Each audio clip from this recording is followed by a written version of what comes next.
देखिए 13 नंबर प्रश्न पर ध्यान दीजिए। 13 नंबर प्रश्न में क्या है कि जब साझेदारी फर्म का विघटन होता है उस समय में मैक्सिमम कितना से कितना चीज़ आपको बनाना पड़ सकता है, वो सारा बात इसमें है। मतलब realisation account, partners capital account और कैश अकाउंट, जनरली ये 3 खाते तो बनते ही हैं। लेकिन यदि सवाल में साझेदार का ऋण खाता हो तो उसका भी एक खाता खुलता है, और यदि शायद मतलब सवाल में चालू खाता से संबंधित बात हो तो चालू खाता भी खोलना पड़ सकता है। तो एक साझेदारी फर्म के विघटन के समय में मैक्सिमम 5 खाते आपको खोलना पड़ सकता है, जो कि आपका realisation account, partners loan account, partners current account, partners capital account और कैश या बैंक अकाउंट। इससे ज़्यादा बात नहीं रहेगा। तो ये सवाल में आपको लगभग सारा बात समझ में आ जाएगा अगर आप सीखना चाहें तो सवाल में देखिए गौर से, क्रम यही रहेगा, ध्यान रखना है, क्रम यही रहेगा। सबसे पहले रियलाइजेशन अकाउंट बनेगा, उसके बाद पार्टनर्स लोन अकाउंट बनेगा, उसके बाद पार्टनर्स करेंट अकाउंट बनेगा, उसके बाद पार्टनर्स कैपिटल और लास्ट में बैंक अकाउंट। ठीक है। तो 13 नंबर सवाल में है कि एबीसी साझेदारी में लाभालाभ बराबर अनुपात में बांटते हैं। 31 मार्च 2016 को उनका चिट्ठा दिया हुआ है। क्रेडिटर बीज लोन, यानी एबीसी साझेदार है तो एबीसी, ये 3 गो का अगर लोन रहेगा तो आपको पार्टनर्स लोन अकाउंट अलग से खोलना पड़ेगा। उसके बाद bills payable, reserve fund, A current, B current, capital ABC का, और एसेट्स में bank, debtor, stock, furniture, machine, C का चालू खाता और गुडविल। तो चालू खाता का डेबिट या क्रेडिट कोई भी शेष हो सकता है। ठीक है। अगर लायबिलिटी साइड में चालू खाता है तो क्रेडिट शेष, और अगर एसेट साइड में है तो डेबिट शेष। ठीक है। तो आपको सबसे पहले रियलाइजेशन अकाउंट बनाने के लिए यहाँ पर डेबिट में टू सन्ड्री एसेट्स लिखना है, जिसमें आपको देखिए बैंक तो आप छोड़ दीजिएगा, डेटर 12,500, डेटर 12,500, उसके बाद स्टॉक है 29,000, स्टॉक 29,000, उसके बाद फर्नीचर 1,000, फर्नीचर 1,000, उसके बाद है मशीनरी 5,000, मशीनरी 5,000, उसके बाद है सी का चालू खाता और गुडविल लिखना है, गुडविल लिखना है। ये बात ध्यान रहेगा क्योंकि फर्म का विघटन है ना, तो ये आपका वसूली होगा। अगर वसूली के बारे में दिया है तो वसूली होगा। यह आपका अमूर्त संपत्ति है, बिक्री योग्य तो है लेकिन अमूर्त है, तो अगर इससे वसूली के बारे में दिया रहेगा तो करेंगे, अन्यथा नहीं करेंगे। लेकिन गुडविल के अलावा 1 2 3 4 ये जो चारों संपत्ति है, इसके वसूली के बारे में नहीं भी दिया रहेगा तो पूरा वसूली करेंगे। अगर दिया रहेगा कि जितना ही वसूल हुआ उतना ही करेंगे, अगर कुछ नहीं कहा गया तो पूरा वसूल करेंगे। ठीक है। लेकिन गुडविल के बारे में अगर कुछ नहीं कहा गया है तो कुछ भी वसूल नहीं होगा, क्योंकि ये अमूर्त संपत्ति है। ठीक। अगर गुडविल बैलेंस शीट में नहीं रहता लेकिन अगर वसूली के बारे में दिया रहता तो हम लोग वसूली करते क्रेडिट साइड में। ठीक है। चलिए, अब बाय सन्ड्री लायबिलिटीज आपको करना है। ये पूरा को यदि आप जोड़िएगा तो 29, 31, 10, 40, 5, 45, 45 और 12, 57,500। क्लियर? कोई दिक्कत इस बात को समझने में? चलिए, अब आप बाय सन्ड्री लायबिलिटीज कीजिएगा। तो बाय सन्ड्री लायबिलिटीज में क्या सब होगा देखिए। क्रेडिटर होगा 13,000 का, क्रेडिटर होगा 13,000। उसके बाद बीज लोन छोड़ देंगे क्योंकि बीज लोन का अलग से खाता खुलेगा, तो यहाँ पर वो बाय बैलेंस बीडी लिखा जाएगा, बीज लोन 2,500 रुपये। ठीक है। उसके बाद बिल्स पेबल है 500, तो बिल्स पेबल आपका यहाँ पर हो जाएगा 500। उसके बाद रिजर्व फंड, तो ये पार्टनर्स का कैपिटल या करेंट इसमें बताएगा, तो जब आगे काम चलेंगे तब बतावेंगे।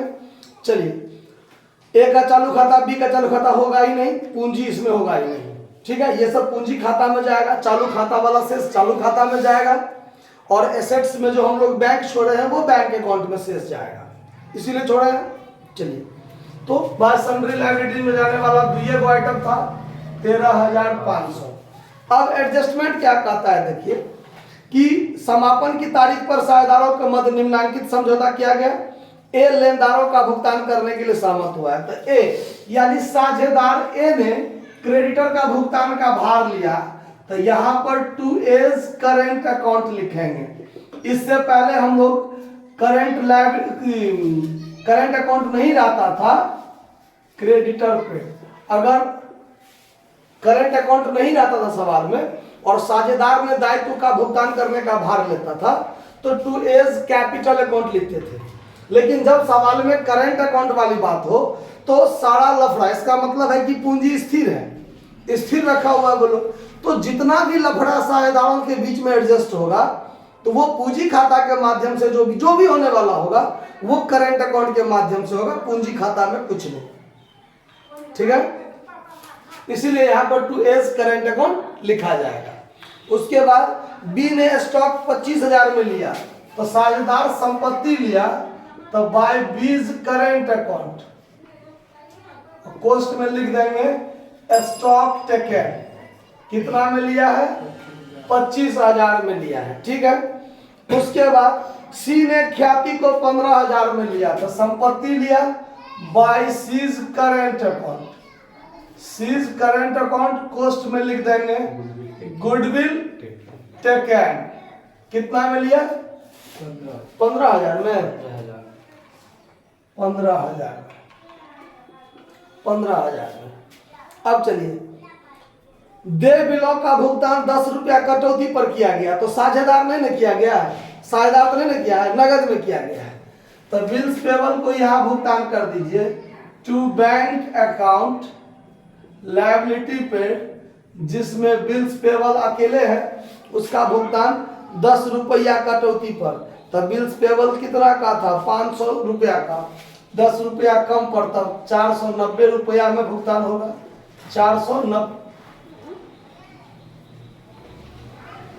490 रुपया में। ये जो क्रेडिटर का पेड किया था तो 13,000 का क्रेडिटर था, तो 13,000 यहां लिख देंगे, ठीक है। चलिए, अब उसके बाद अगला पॉइंट है शेष संपत्ति की नीलामी हुई 15,000 में वसूल हुआ। देखिए, शेष संपत्ति जो भी बचा, एक के बार हुंडा हुंडी, जो भी संपत्ति बचा उससे रुपया वसूल हो गया, कितना रुपया 15,000। किससे कितना हुआ कोई नहीं, जितना था सब हो गया, शेष संपत्ति 15,000 में हुंडा हुंडी बिक गया, क्लियर। समापन का ब्याज 120 रुपया हुआ, तो समापन का ब्याज इधर देंगे टू बैंक अकाउंट एक्सपेंस 120 रुपया हो गया। अब है कि बी के ऋण का भुगतान कर दिया, तो ये जो बी का ऋण था 2500 जो बाय बैलेंस बीडी इधर दिया था उसको भुगतान कर दिया गया, तो यहां पर to bank account final payment कर दीजिए, किसका बी के ऋण का 2500, तो ये भी क्लियर हो गया। इतना बात आपको सवाल में दिया हुआ, क्या क्या करना था क्या क्या नहीं। रियलाइजेशन अकाउंट बनकर तैयार हो गया। अब जोड़िए इसको, सारा बात समझ गए ना क्या। पहले सन्ड्री एसेट्स इधर लिखे, सन्ड्री लायबिलिटीज लिखे, जो साझेदार संपत्ति लिया बाय पार्टनर्स करंट, स्टॉक लिया बी तो बी करंट अकाउंट, गुडविल लिया सी तो सी बाय सी करंट अकाउंट, ए लायबिलिटी का भुगतान में क्रेडिटर का भाग लिया तो टू एज करंट अकाउंट, बाकी लायबिलिटी बिल्स पेबल को 10% 10 रुपया छूट पर, तो 500 में 10 रुपया छूट कर दिए, 490 रुपया टू बैंक अकाउंट लायबिलिटी पे, एक्सपेंस का भुगतान किया 120 रुपया, तो डेबिट, बात खत्म। शेष संपत्ति से 15,000 वसूल हुआ था, यहां लिख दिया क्रेडिट में, सारा बात खत्म। अब जोड़ घटाव कीजिए, प्रॉफिट होता है कि लॉस, तो हिसाबन हमको लगता है लॉस ही होगा। 30, 55 और ये हो गया 55 13 68,500 और ये 70,000 से ज्यादा है ना। तो डेबिट साइड का जोड़ कितना हो गया 71,110 71,110। तो 71,110 में से घटाइए इस साइड का, जो बचेगा वो by all partners capital account loss हो जाएगा। और ये लॉस को ABC आपस में क्या करेगा, बांट लेगा। कितना रुपया हुआ, 2610। तो ये 2610 रुपया लॉस हुआ, तीनों साझेदार आपस में बांट लेगा। तो 8 या 24, 870, 870, 870 तीनों साझेदार मिलकर ले लेगा, बराबर बराबर बांट लेगा। तो यहाँ पर हमने मिस्टेक किया, बाय ऑल पार्टनर्स कैपिटल नहीं, यहाँ क्या होगा, करेंट अकाउंट होगा। आदत था कैपिटल लिखने का, लिख दिए, लेकिन सारा लफड़ा कहाँ होगा, करेंट अकाउंट में जाएगा। तो यहाँ पर करेंट अकाउंट हमने लिख दिया, ठीक है। अब चलिए, अब बनेगा पार्टनर्स करेंट अकाउंट। बीज लोन अकाउंट तो हमने पहले बना दिया। अब करेंट अकाउंट देखिए, तो यहाँ पर होगा बाय बैलेंस BD। तो करेंट अकाउंट का डेबिट और क्रेडिट दोनों शेष हो सकता है।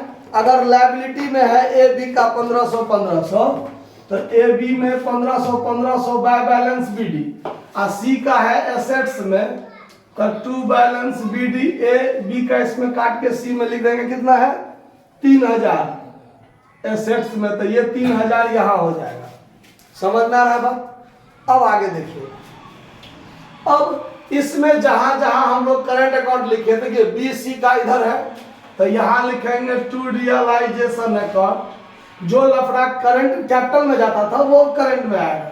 तो टू एसेट्स टेकन, तो B वाला 25,000, B में लिखिए 25,000, और C लिया है 15,000, तो C में लिखिए 15,000। A नहीं लिया तो A में खाली, ठीक है। अब देखिए A 13,000 में लायबिलिटी भुगतान का भार लिया, तो क्रेडिट में चला जाएगा बाय रियलाइजेशन अकाउंट लायबिलिटी पे 13,000 A। BC नहीं लिया तो काट देंगे, ठीक है। ये रियलाइजेशन लॉस है, तो डेबिट में आ जाएगा टू रियलाइजेशन अकाउंट लॉस। तीनों में 870, 870, 870, ठीक है। इसका सारा लफड़ा चला गया। अब बैलेंस शीट के लायबिलिटी में रिजर्व फंड था 3000, तो वो भी इसी में बटाएगा। पहले पार्टनर्स कैपिटल में बटाता था, अब इसी में आ जाएगा 1000, 1000, 1000। समझ में आ गया बात, कहीं कोई दिक्कत। सारा काम हो गया है। अब हम लोग क्या करेंगे, गौर से देखिए, जब सिर्फ कैपिटल रहता था तो कैपिटल में अंतर निकाल के टू बैंक अकाउंट या बाय बैंक अकाउंट इधर होता था, तो फाइनल पेमेंट इधर ब्राउट करके ले आते थे। लेकिन ये करंट अकाउंट में फाइनल पेमेंट या कैश ब्राउटिंग नहीं होगा, किसमें होगा, कैपिटल में होगा। तो करंट अकाउंट का जो बैलेंसिंग फिगर निकलेगा घटा के, उसको हम लोग क्या करेंगे, कैपिटल अकाउंट में ले जाएंगे, ठीक है। तो कैपिटल अकाउंट में सबसे पहले बाय बैलेंस BD लिख दीजिए। तो यहाँ पर बाय बैलेंस BD जो आपके बैलेंस शीट में है, A का 20,000, B का 10,000 और C का भी 10,000। अभी चालू खाता का शेष इसमें जाएगा। तो देखिए 13,000, 14,000, 15,500, तो यहाँ भी 15,500।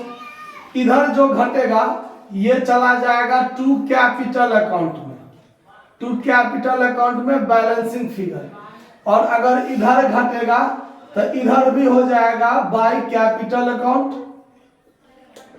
Bye capital account balancing figure. तो जिसका जिधर घटेगा उधर, तो इसका देखिए A का क्रेडिट ज्यादा था, इसमें से इसको घटाइए, जो बचेगा वो हो जाएगा, कितना घटाएगा बचा, 14,630। तो A वाला का क्रेडिट में डेबिट में घटा है, तो ये क्रेडिट में जाएगा और यहाँ लिखाएगा बाय करेंट अकाउंट। जो बैलेंसिंग फिगर आया था 14,630, समझे बात। अब इसका 25,870, 25,870, तो इधर हो जाएगा 25,870, इसमें से 2,500 घटा दीजिए, 23,370। तो इसका इधर आ जाएगा to current account, to current account, A में नहीं B में 23,370। और इसका भी इधर है, तो 15 3 18,800, 18,870, 18,870, 18,870, और इधर जो घटेगा तो 17,870, यही होगा ना, 17,870। तो फिर इसका इधर आ जाएगा 17,870। समझो बात। तो कैपिटल करंट अकाउंट का जो शेष है वो कैपिटल में आ जाएगा। ठीक, अब यहां पर होगा फाइनल पेमेंट। क्या होगा फाइनल पेमेंट? तो इसका देखिए, इसका है 34,630, तो यहां पर इसका घटने वाला नहीं है, तो 34,630 इसको होगा final payment to bank account, final payment. और ये भाई साहब इसका डेबिट ज्यादा हो गया, 10,000 पूंजी था, 23,370 का बाकी लफड़ा था, इसको इतना लाना था लेकिन पूंजी 10,000 का है, तो बाकी 13,370 लाना है ना। मैंने बी को 10,000 रुपये में पूंजी था और इसमें संपत्ति लॉस ये सब मिला जुला करके 23,370 इसका हो गया, मतलब व्यवसाय का रुपया इस पर। तो ये क्या करेगा, तो कहेगा 10,000 मेरा पूंजी काट लीजिए, 13,370 हम और ला करके आपको दे देते हैं, माथा पेची खत्म। तो ये 23,370, तो ये इधर ला करके देगा बाय बैंक अकाउंट ब्राउट, ये रुपया ला कर देगा, ये तो नहीं देगा, ये ला कर देगा 13,370। इसका डेबिट साइड हो गया 17,870, यहाँ भी 17,870, 10,000 पूंजी है, 7,870 रुपया ला करके ये व्यवसाय में देगा, तब इसका हिसाब क्या होगा, बराबर होगा। अब जब बैंक अकाउंट बनावेंगे तो बैंक अकाउंट में देखिए 1,500 रुपया पहले से था, तो टू बैलेंस बीडी 1,500 यहाँ पहले से था। रियलाइजेशन में देखिए बाय बैंक अकाउंट 15,000 रुपया वसूली हुआ, तो यहाँ हो जाएगा to realisation account assets realise. यहाँ पर दो गो टू बैंक अकाउंट है, कितना इतना लायबिलिटी पेड एक्सपेंस, तो दोनों चीज यहाँ आ जाएगा। By realisation account liability paid 490, अब बाय रियलाइजेशन अकाउंट एक्सपेंस 120 हो गया। उसके बाद यहाँ देखिए बीज लोन में 2500 फाइनल पेमेंट हुआ तो क्रेडिट साइड में जाएगा, बाय बीज लोन अकाउंट, इसको फाइनल पेमेंट हुआ 2500, इसका खत्म, इसका खत्म। इसमें देखिए, इसमें तो कैश है नहीं, कैश इसमें है, ये दोनों ला कर दे रहा है तो डेबिट में होगा। टू बीज कैपिटल अकाउंट लाएगा, टू सीज कैपिटल अकाउंट लाएगा 13,370, 7,870, और ई भाई साहब एक को पेमेंट होगा तो क्रेडिट साइड में बाय एज कैपिटल अकाउंट 34,630, 34,630, लगभग सारा बात खत्म।